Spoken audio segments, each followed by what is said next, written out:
नमस्कार, मैं हूं आपके साथ तस्नीम खान। आधी दुनिया पूरी बात में आप सभी का स्वागत है। आज फिर हम लाए हैं आधी दुनिया से जुड़ा एक बड़ा मुद्दा, जिससे हमारे देश की बड़ी आबादी जो है वो प्रभावित होती है। हम बात कर रहे हैं यहाँ पर बाल विवाह की, बच्चों के बाल विवाह को लेकर यहाँ पर बात कर रहे हैं। राजस्थान आज भी देश में 7वें स्थान पर है जहाँ पर बाल विवाह होते हैं। 7वां स्थान भी होना कोई सुकून की बात नहीं है, क्योंकि ऐसे मुद्दों पर हम किसी भी स्थान पर ना रहें या बाल विवाह मुक्त राजस्थान हो, इस ओर हमारे कदम बढ़े और बाल विवाह मुक्त राजस्थान हम बनाकर रहें, तब कहीं जाकर हम अपनी बच्चियों को आगे बढ़ा सकते हैं या महिला सशक्तिकरण की बात हम कर सकते हैं। क्योंकि महिला सशक्तिकरण की बात बिना उनकी पूरी पढ़ाई के, बिना उनकी नौकरी के, बिना उनकी मर्जी की शादी के हम नहीं कर सकते। तो बालिकाओं के इस बाल विवाह को कैसे रोका जाए, इस पर क्या कुछ हो रहा है, इस पर बात करने के लिए आज हमारे साथ खास मेहमान है बाल आयोग की, राज्य बाल आयोग के अध्यक्ष संगीता बेनीवाल जी। आपका स्वागत है मैम इस कार्यक्रम में। Thank you. जहां पर हम बच्चियों पर बात करेंगे, किशोरियों पर बात करेंगे कि उन्हें लेकर अभी हमें कितना और कुछ काम करना है।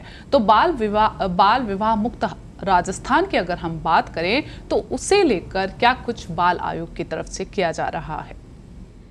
देखिए तस्नीम जी, सबसे ज़्यादा बाल आयोग इसमें जागरूकता को महत्व समझता है। जब तक बहुत अधिक जागरूकता हम ना ले आएँ, जब तक हम सामाजिक चेतना ना ले आएँ, तब तक चाहे हम यहाँ बैठ के फैसले लें, चाहे हम योजनाएं बनाएं, चाहे हम महिला सशक्तिकरण की बात करें, वो सब कहीं ना कहीं सेकेंडरी रह जाता है। तब तक हम सीधा लोगों की पहुँच तक नहीं जाएं, उन गांव ढाणियों तक नहीं जाएं। आज भी हम देखते हैं कि किस तरह से बाल विवाह जो है वो संख्या हमारे सामने आ रही है, और आने वाला समय जो आखा तीज और पीपल पूनम वाला है, उसको लेकर बाल आयोग अपनी पूरी तैयारी कर रहा है। उससे पहले, उससे बाद में, या उस वक्त अभूत सावा होता है। उस वक्त बाल विवाहों की संख्या जो हमारे सामने, मैं आयोग अध्यक्ष हूँ तब से मैं देख रही हूँ, मेरा अनुभव है, तो उसको लेकर बाल आयोग ने कमर कस रही है और उस पर हम पूरी कोशिश कर रहे हैं कि किस तरह से विवाह मुक्त राजस्थान हम बनाने के लिए आगे रहें। आपको क्या लगता है कि बाल विवाह जैसी जो हमारे यहाँ पर रूढ़ी चली आ रही है, इसके लिए आज़ादी से पहले से लोग काम कर रहे हैं, सामाजिक चेतना पर काम कर रहे हैं, जागरूक करने का काम कर रहे हैं, लेकिन आप क्या बड़ी वजह मानती हैं कि आज तक वो जागरूकता लोगों में नहीं आ पाई है? बिल्कुल, देखिए तस्नीम जी, बड़े दुख की बात है, बड़े खेद की बात है कि आज हम 21वीं सदी की बात कर लेते हैं और इतनी हम टेक्नोलॉजी की बात कर लेते हैं, परंतु फिर भी हम बाल विवाह पर चर्चा करते हैं। बिल्कुल। तो मुझे लगता है कि काफ़ी और अधिक अभी आवश्यकता है। अभी तक हम कहते हैं कि जो अभिभावक हैं, जो कम पढ़े लिखे हैं, अनपढ़ हैं, जो पुरानी परंपराओं को मानते हैं, उसके अंतर्गत वो इस परंपरा को भी मानते हैं कि बेटी पराया धन है, इसको पढ़ा लिखा कर क्या करना, ये तो अगले घर चली जाएगी। और कई ऐसी बातें सामने आती हैं कि परिवार में माता पिता जो हैं वो आर्थिक रूप से काफ़ी कमज़ोर हैं। उनको लगता है, कई ऐसी प्रथाएं हैं बाड़मेर की तरफ, मैं बताना चाहूँगी आपको तस्नीम जी, कि जहाँ पर किसी घर में बड़े बुजुर्ग की डेथ हो जाती है तो उसका खाना किया जाता है, तो उस खाने में जो नाबालिग बच्ची है उसका विवाह कर दिया जाता है, ताकि बाद में इस जो खर्चा है उससे बचा जा सके। तो ये परंपराएं तोड़नी होंगी, ये सब चीज़ें तोड़नी होंगी, तब तक कहीं इस तरह की जो परंपराएं बनी हुई हैं ख़त्म नहीं हो जाती, जब तक ये मानसिक स्थिति ठीक नहीं हो जाती। आप देखिए, सरकार कहीं विवाह सम्मेलन पे पैसे जो है उसका अनुदान बढ़ा दिया है, शिक्षा जो है निःशुल्क कर दी गई है, खूब सुविधाएं सरकार के द्वारा की जा रही हैं, आयोग द्वारा चेतना लाई जा रही है, हम स्वयंसेवी संस्थाओं की बैठक लेकर जागरूकता लाते हैं, लेकिन जब तक समाज आगे नहीं आएगा तब तक मुझे लगता है कि इस पर चर्चा यूं ही होती रहेगी और हम बाल विवाह पर जो हम सोचते हैं, बाल विवाह मुक्त राजस्थान, उस पर हम पूरी तरह से सफल नहीं हो पाएंगे।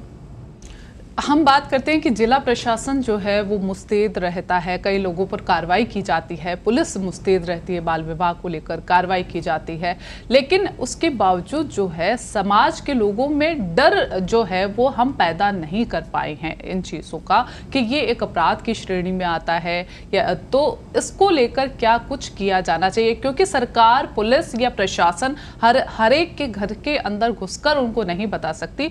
तो ये चेतना जो है वो किस लेवल पे आना चाहिए, प्रत्येक व्यक्ति की क्या जिम्मेदारी मानती हैं आप? बिल्कुल, देखिए मुझे लगता है तस्नीम जी, अभी मैं बाल आयोग कार्यालय में इसी को लेकर चर्चा कर रही थी, बाल विवाह को लेकर।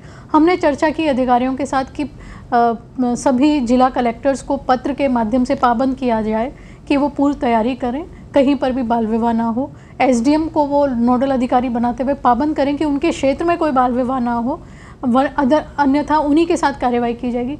ये सब काम हमारा चल रहा है। परंतु आपने बहुत सही बात कही कि किस तरह से लोगों में डर पैदा हो, किस तरह से लोगों में भय पैदा हो। तब तक मुझे लगता है माननीय न्यायालय द्वारा इस तरह के मामले बाल विवाह जो सामने आते हैं, कानून बना हुआ है कि जो विवाह में शामिल होगा, जो टेंट लगाएगा, जो खाना बनाएगा, हलवाई, ये सब कानून बना हुआ है कि जो इस बाल विवाह में जो भी गवाह होगा, जो भी शामिल होगा, जो भी साक्षी होगा, उनके खिलाफ सख्त कार्रवाई होगी।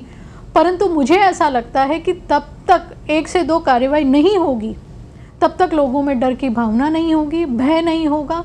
और आप देखिए, नाबालिग बच्ची या बच्चा, उसको ये लगता है यदि उसका विवाह हो रहा है तो उसके माता पिता कर रहे हैं तो वो उसके खिलाफ क्या कर सकता है। बिल्कुल, वो भी अज्ञान है इस चीज़ को लेकर कि वो तुरंत प्रभाव से 100 नंबर पर फ़ोन कर सकता है, 1098 पे फ़ोन कर सकता है, बाल आयोग को बता सकता है। पर मुझे खुशी है कि हमारे जागरूकता लाने से कई बच्चों का फ़ोन डायरेक्ट मेरे पास आता है, परंतु इसको और अधिक चलाने की आवश्यकता है। साथ ही साथ सख्त कानून बने कि कहीं पर भी बाल विवाह करवाया गया, चाहे अभिभावकों द्वारा, जो विवाह में शामिल हुआ, जो वहाँ गवाह बना, उन सबके खिलाफ कार्यवाही का 1 से 2 उदाहरण आने चाहिए सामने। तब कहीं जाकर मुझे लगता है कि डर और भय पैदा होगा, जो खुलेआम इस तरह के बाल विवाह हो रहे हैं उन पर रोक लगेगी। जी, ऐसे भी हमारे यहाँ कानून है कि अगर बाल विवाह किया जा चुका है तो 18 साल तक के बाद या 18 साल तक या उसके बाद भी लड़की या लड़का उस बाल विवाह का शून्यकरण करवा सकते हैं। तो ऐसे मामले कितने आ रहे हैं या इन पर कितना काम किया जा रहा है? बिल्कुल तस्नीम जी, अभी पिछले 3-4 दिनों पहले ही मेरे पास एक ऐसा मामला आया जिसमें फलोदी की बच्ची थी और उसकी बहन का बीकानेर में विवाह तय हो रखा था। बहन विवाह से पहले घर से, मैं कहना चाहूँगी कि घर वालों को बिना बताए कहीं निकल गई क्योंकि वो विवाह नहीं करना चाह रही थी। तो उसी की छोटी बहन 16 वर्ष की बच्ची को 45 वर्ष के युवक से विवाह करवाया जा रहा था। मेरे विवाह को अंजाम भी दिया गया, परंतु वो बच्ची अपने विवाह को शून्य कराने के लिए हमारे बीच में पास आई थी। तो उसके अलावा भी और ऐसे कई उदाहरण हैं जहाँ पर बाल विवाह किया गया, उसके बाद बच्ची ने हमें बताया, या बाल विवाह होने के बाद बच्ची की शिकायत प्राप्त हुई, तो उसके बाद उसको शून्य कराने के लिए बाल आयोग स्वयं आगे आता है। स्वयं कानूनी चाहे कार्यवाही हो, चाहे वकील हो, चाहे उसको बाल मित्र देना हो, वो सब बाल आयोग बढ़ चढ़कर काम लेकर उसके विवाह को शून्य कराने के लिए तत्पर रहता है। बाल आयोग पूरे राजस्थान के लिए काम करता है, तो हम ऐसे क्या इलाके चिन्हित किए हैं जहां सबसे ज़्यादा शिकायतें आती है या जहां सबसे ज़्यादा लोग जो हैं वो बिना भय के इस तरह से बाल विवाह करवाते हैं अपने बच्चियों का? देखिए तस्नीम जी, मैं पूरे राजस्थान प्रदेश में मैंने लगभग सभी जिलों में मेरा जाना हुआ और सभी जगह जाकर मैंने देखा कि बच्चों के प्रति उनके अधिकारों के जो हनन की शिकायत है वो सब जगह अलग अलग है। जैसे हम उदयपुर संभाग की बात करें, वहाँ पर बच्चियों का बाल विवाह अधेड़ उम्र के व्यक्ति के साथ किया जाता है और उसके बदले परिवारजनों को 10,000, 20,000, 50,000, 1 लाख इतनी मामूली सी रकम पर बच्चियों को आगे, मैं तो कहूँगी इसको बच्चियों को बेचना ही कह सकते हैं हम, कि अभिभावकों द्वारा कर दिया जाता है। तो वहाँ पे एक अलग मामला है। बाड़मेर वगैरह की तरफ ये सामने निकल कर आता है कि बच्चियों को पढ़ाया कम जाता है तो उनकी विवाह कर दिया जाता है। और मैं कहूँगी कि बच्चियाँ ही नहीं, इससे बच्चा भी अछूता नहीं है। मैं आपको तस्नीम जी एक उदाहरण दूंगी दौसा जिले का, जहाँ पे एक बच्चे का मेरे पास टेलीफोन आया। उस बच्चे ने कहा कि मैडम मेरा बाल विवाह हो रहा है, मैं फ़ौज में जाना चाहता हूँ, परंतु मेरे माता पिता मेरा विवाह कर रहे हैं, फिर मैं फ़ौज में कैसे जा पाऊँगा। बच्चे ने मुझे बताया, मैंने तुरंत प्रभाव से वहाँ के प्रशासन को अलर्ट किया। बच्चे का विवाह वहाँ से किसी और घर पे उसको ले गए और वहाँ पे लेके विवाह को अंजाम देना गया, क्योंकि उसका विवाह अलर्ट पॉइंट पे आ गया था जिला कलेक्टर और एसपी महोदय। परंतु वह बच्चा सचेत था, उसने मुझे नए एड्रेस का भी लोकेशन भेजी, मैंने वहाँ पर भी पाबंद करवाया और उस बच्चे का विवाह रुकवाया। तो चाहे बच्चा हो या बच्ची, ये ट्रेंड चलता है कि बच्चा पढ़ लिख नहीं रहा, चलो इसको शादी कर देते हैं, समझदार हो जाएगा, बच्चा अपनी जिम्मेदारी समझ जाएगा। लेकिन मैं ये कहना चाहती हूँ कि अभिभावकों को ये बताना, ये समझाना, स्वयंसेवी संस्थाओं के साथ में मिलके, विभिन्न सरकारी संस्थाओं के साथ में मिलके, चाहे बाल अधिकारिता विभाग हो, चाहे महिला अधिकारिता विभाग हो, सबको सामूहिक रूप से ये जागरूकता लानी होगी अभिभावकों को कि विवाह कराना एक समस्या का समाधान नहीं, एक समस्या को और बढ़ाना है। जब कोई बच्चा या बच्ची जब तक आत्मनिर्भर ना हो जाए, हम उसका विवाह कर कर उसके साथ कितना बड़ा अत्याचार कर रहे हैं ये समझना होगा और जानना होगा।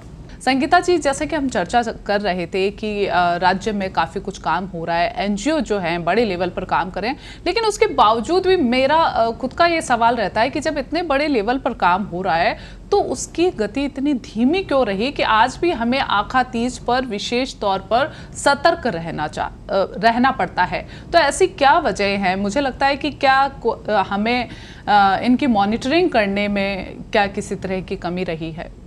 बिल्कुल, देखिए तस्नीम जी, और अधिक मॉनिटरिंग की वाकई में आवश्यकता है। सभी स्वयंसेवी संस्थाओं की भी समय समय पर, सभी संस्थाओं को भी बार बार, और साथ ही साथ सीधा जुड़ाव स्थानीय लोगों के साथ, क्योंकि जब हम बार बार सभी स्कूलों में, सभी नुक्कड़ सभाओं के माध्यम से, गाँवों में जाकर, फिल्म के माध्यम से, अखबार के माध्यम से, टीवी के माध्यम से बार बार ये बताएंगे कि बाल विवाह अपराध है, बाल विवाह करने पर क्या कानूनी कार्रवाई हो सकती है, ये जब हम बार बार बताएंगे तो मुझे लगता है कि कहीं ना कहीं परिवारजन, कहीं ना कहीं ग्रामवासी, कहीं ना कहीं आम लोग इस विवाह को गलत मानेंगे। तब तक हम उनको एक प्रूफ नहीं देंगे, तब तक हम उन्हें समझाएंगे नहीं, तब तक हम उन सबके मानसिक पटल पर ये बात ना ला देंगे कि हमारा सशक्त राजस्थान सभी हो पाएगा, तब हम बाल विवाह मुक्त राजस्थान करेंगे। 7वें नंबर का जो आंकड़ा है वो वाकई में ही चिंतनीय है और गंभीर है, और बिल्कुल मैं कहूँगी कि और अधिक मॉनिटरिंग के साथ हम लोगों को एक होकर, चाहे वो स्वयंसेवी संस्थाएं हों, चाहे वो सरकारी विभाग हों, चाहे वो आमजन हो, चाहे सामाजिक संगठन हो, सामूहिक प्रयास करना पड़ेगा, तभी कहीं जाकर हम इसका 7वें नंबर का जो आंकड़ा है उससे बाल विवाह मुक्त राजस्थान कर पाएंगे। इसमें एजुकेशन का कितना रोल मानेंगे आपके? जहाँ तक शिक्षा का प्रसार हो सके तो वहाँ से हम बाल विवाह मुक्त कर सकते हैं, तो एजुकेशन का कितना बड़ा रोल मानते हैं? और दूसरा ये कि रोल मॉडल जो हम उनके सामने रखते हैं, हम देखते हैं कि ऑस्कर यहाँ की 2 भारतीय महिलाओं ने ऑस्कर जीता है अपनी शॉर्ट फिल्म पर, द एलिफेंट विस्पर्स पर। तो एक अकादमी अवार्ड, दुनिया का सबसे बड़ा अवार्ड जो है वो महिलाएं ला रही है, महिलाएं कहीं तक भी पहुंच रही हैं। तो उसके बावजूद ये चेतना, जबकि हर गांव तक हम देखते हैं कि इंटरनेट है, लोगों के पास सूचनाएं हैं, उसके बावजूद उनके दिमाग से ये बात क्यों नहीं निकलती कि जो लड़कियां हैं वो अच्छा काम कर सकती हैं, उनको शिक्षा देना चाहिए बजाय शादी या घर के काम में या दूसरे कामों में? तो ये चेतना क्यों नहीं आ पाई? बिल्कुल, देखिए तस्नीम जी, शिक्षा एक बहुत बड़ा कारण है। आज हमारे 75% जो आबादी है वो ग्राम क्षेत्रों में रहती है, और आज भी हम देखें कि हमारे जो पुराने लोग हैं, बड़े बुजुर्ग हैं, आज भी वो काफ़ी सारे जो हैं, मैं कहूँगी निरक्षर हैं। तो साक्षरता का स्तर तो बहुत बड़ा कारण है इसमें, शिक्षा बहुत बड़ा कारण है। आज भी हम देखते हैं कि कई बच्चे बच्चियाँ जो हैं वो उन्होंने कभी स्कूल नहीं देखी, क्योंकि उनके मानसिक पटल पर अभी भी ये है कि शिक्षा पढ़ाने से बहुत धन खर्च होगा। उन तक ये भी अज्ञानता है अशिक्षा की वजह से कि सरकार के द्वारा किस तरह से निःशुल्क शिक्षा का प्रावधान है, ये लोगों को जानकारी ही नहीं है। ये वहाँ के ढाणी में बैठे हुए परिवार को जानकारी नहीं है। आप देखिए तस्नीम जी, मैं बांसवाड़ा गई, बांसवाड़ा जब हम गाड़ी से उतरे, मैं एक ढाणी में पहुँची तो वो लोग सरकारी गाड़ियां देख के डर गए, लोगों को देख के डर गए और वो कुछ बताना नहीं चाह रहे थे, ना वो कुछ कहना चाह रहे थे, ना अपने विचारों का आदान प्रदान करना चाह रहे थे।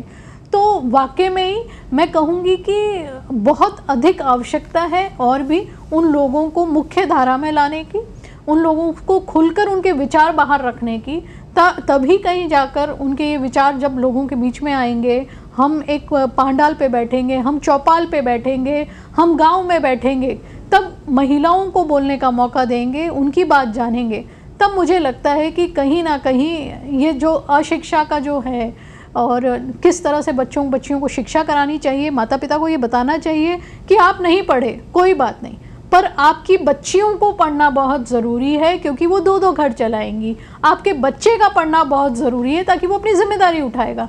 तो शिक्षा तो बहुत बड़ा कारण है तस्नीम जी, इसको और अधिक जागरूकता की और अधिक अवेयरनेस की और लोगों तक बीच में जाने की आवश्यकता है। बिल्कुल, बच्चों की जब हम बात करते हैं तो यहाँ पर उनके प्रति जो यौन हिंसा है वो भी एक बहुत बड़ा जो है उनके प्रति अपराध हम यहाँ पर देखते हैं हमारे राज्य में। उदयपुर की जैसे अभी आपने बात बताई कि पेरेंट्स को खुद उनको बेच देते हैं, ऐसा काम करते हैं। वैसे ही हम अखबारों को देखते हैं कि जो रेप केस होते हैं बच्चियों के, वो सबसे ज़्यादा जो परसेंटेज है वो उनके अपने घर वालों के प्रति है। हमने देखा कि 2 दिन पहले स्वाति मालीवाल ने किस तरह से अपने पिता को लेकर अपने बात कही कि वो किस तरह से हैरेस हुई, जबकि लोगों ने उनको उस पर भी ट्रोल किया। जबकि हमारे यहाँ समझने की ये बात है कि बच्चियाँ वाकई में अपने घर में सबसे पहले जो है वो हैरेस होती हैं, सबसे पहले उनका जो प्रताड़ना का है या हिंसा का है या यौन अपराध का है वहीं से शुरू होती है। तो आपका इस पर क्या मानना है? उनके प्रति यौन हिंसा के जो मामले हैं उनको आप किस तरह से देखती हैं? बिल्कुल तस्नीम जी, बहुत बड़ा आंकड़ा है। जब बच्चियों की यौन हिंसा सबसे बहुत बड़ा आंकड़ा हमारे सामने है, जब परिवार द्वारा, पड़ोसी द्वारा या दूर के किसी रिश्तेदार द्वारा बच्ची यौन प्रताड़ित होती है, ऐसे कई मामले हमारे सामने आए हैं।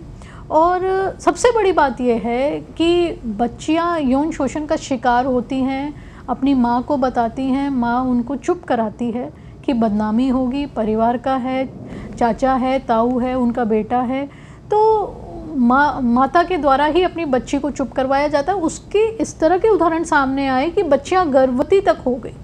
जब बच्ची गर्भवती हुई, पेट दुखने का बताया, अस्पताल गई, तब पूरा मामला हमारे सामने निकल कर आया। ऐसे 2 से 3 उदाहरण हमारे जोधपुर के आसपास शेरगढ़ गांव के थे। तो तब मैंने उनकी काउंसलिंग की, तब पता चला, बच्ची ने बताया कि मैंने घर पे बताया पर मेरी मम्मी ने मुझे चुप करवा दिया कि घर की बदनामी होगी। और कई लोग कोर्ट कचहरी के डर के वजह से इस मामले को घर तक ही छोड़ देते हैं। तो उस वजह से जो अपराध करता है उसके हौसले और बुलंद होते हैं। तो बिल्कुल परिवार में भी माता को, बच्ची को सुरक्षा प्रदान करनी चाहिए, सबसे ज़्यादा टेक केयर करना चाहिए। मैं तो कहूँगी आज ऐसा भी होता है कि माँ को कामकाजी महिला होती है, खेतों में जाना होता है, उसके बिहाफ पे वो अपने घर पर बच्ची को छोड़कर जा रही है, तो वो किस बिहाफ पे छोड़ के जा रही हैं, पीछे से क्या हो रहा है, तो उसी वक्त कई ऐसे अंजाम जो हैं हमारे सामने निकल कर आए हैं। तो हमारा प्रयास रहता है उन माता पिता को भी काउंसलिंग कर कर ये कहना कि बच्चों को आंगनबाड़ी छोड़कर जाएं, बच्चों को साथ लेकर जाएं, बच्चों की इस तरह से देखरेख करें। माता को हम जहाँ जहाँ कोशिश होती करते हैं, लेकिन इस तरह के कई फिगर हमारे सामने निकल कर आते हैं, जो एक चिंता का विषय है। ये चिंता का विषय है। यहाँ हम बात करते हैं कि बच्ची की माँ को बताना चाहिए समाज में, या फिर कोर्ट कचहरी के वो चक्कर नहीं लगाना चाहती। लेकिन इससे पहले के हम पहले की बात पर हम आते हैं कि सामाजिक संवेदनाएं क्या आज भी हम विकसित नहीं कर पाए हैं किसी भी बच्ची के प्रति, किसी भी महिला के प्रति, किसी भी जो फीमेल है उसके प्रति हम सामाजिक संवेदना क्यों नहीं यहाँ पर विकसित कर पाए कि ऐसा कुछ हो ही ना हो कि अपने घर के कोई मेंबर हैं या बाहर के हैं, गली के लड़के हैं, कोई भी हो, वो उनसे छेड़खानी करे ही ना। तो संवेदनाओं के रूप में, एक समाज के रूप में हम कहाँ पिछड़े हैं? बिल्कुल, देखिए मुझे भी नहीं समझ आता कि हम देखते हैं चाहे कई बार गुरु का मामला सामने निकल के आ जाता है, बच्ची और गुरु का मामला, कई बार परिवार का निकल कर आ जाता है। तो पता नहीं कि क्या उनके मानसिक पटल पे होता है, या तो नेट की हम बात करें कि नेट पर इतनी ज़्यादा फिल्म आ रखी हैं, यूट्यूब पे इतनी फिल्म आ रखी हैं, पॉर्न फिल्म आ रखी हैं, तो कई बार हम देखते हैं कि जो व्यक्ति है वो उसको प्रैक्टिकली करने की कोशिश करता है, और प्रैक्टिकली करने के लिए उसको नाबालिग बच्चा, नवजात बच्ची वही सॉफ्ट टारगेट लगती है।